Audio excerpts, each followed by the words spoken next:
Olá, gente, tudo bem? Voltamos aqui com mais um vídeo para o nosso canal e hoje, como tema do nosso último vídeo sobre avaliação, nós vamos falar de critérios de avaliação. Então vamos para o vídeo. Vamos começar falando, então, o que são esses critérios de avaliação. Então, critério é uma palavra derivada do latim, certo? E ela significa mais ou menos ser uma regra que se aplica para julgar a verdade de alguma coisa, de algum objeto. Então, critério de avaliação nada mais é do que um princípio que a gente toma como referência para julgar alguma coisa, como se fosse mesmo, sabe, um padrão de julgamento. Então, tomando essa definição aí de critérios de avaliação, a gente tem no cotidiano institucional, né, os critérios de avaliação que são determinados no decorrer da própria avaliação. E aí a gente tem que esse critério seria permanecer observando a qualidade da avaliação diretamente ligada a fatores circunstanciais. E aí a gente entra naquele tópico. E as avaliações contínuas, que é justamente essa questão de observar a qualidade diretamente e continuamente, né?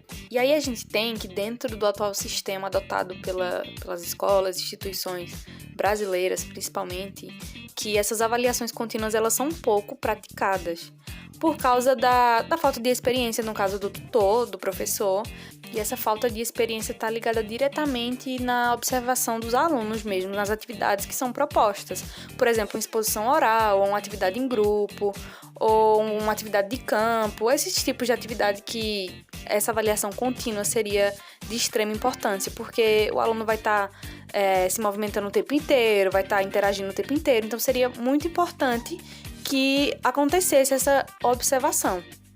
Porém, agora entrando já nesse segundo tópico, infelizmente a avaliação que mais predomina nessas instituições e escolas é a prova comutativa, que é aquela prova no final de cada unidade, no final de cada bimestre, que a gente recebe lá a notinha e que geralmente determina o seu aproveitamento, seja lá bimestral ou anual, por uma nota, que é contabilizado no final de cada bimestre ou de cada período, enfim.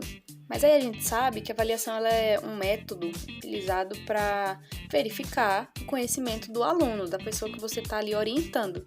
Então, por que aplicar apenas uma prova cumulativa, se eu posso muito bem avaliar o meu aluno durante todo o período com uma avaliação formativa, por exemplo, ou uma avaliação contínua de observação? São esses os tipos de questionamento que surgem quando a gente se pergunta sobre esse método de ensino aí que é adotado por uma grande maioria das instituições, né? E aí, se a gente assume mesmo essa questão da avaliação como um instrumento de auxílio, né, dessas práticas pedagógicas que a gente faz durante esse processo, é necessário que a gente fortaleça o caráter diagnóstico previamente ao classificatório. Porque aí sim a gente vai conseguir ter essa visualização melhor do nível de aprendizagem do estudante. E aí aqui a gente já entra num outro tópico, que seria essa questão de superar o paradigma da avaliação como mecanismo de nivelamento. E até mesmo utilizado aí por alguns professores como um método de punição ao aluno. Então a gente vê claramente que é preciso sim superar esse paradigma.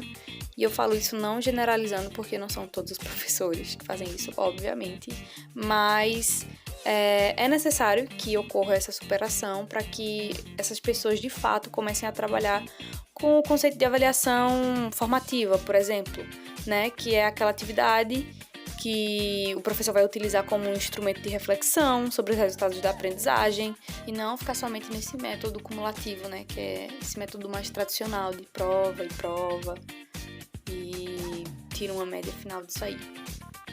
E aí eu não sei se vocês perceberam, mas a gente, finalizando esse discurso, já acaba entrando em um outro tópico, né?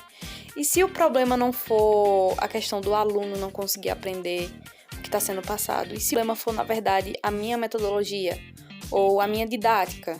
Então a gente já acaba entrando aí em um outro tópico, que seria ensino, né? A questão de como que eu estou passando essas informações. Mas a gente vai deixar isso aí para os outros vídeos. E é isso, encerramos aqui o nosso tópico de avaliação e eu espero muito que vocês tenham gostado do conteúdo.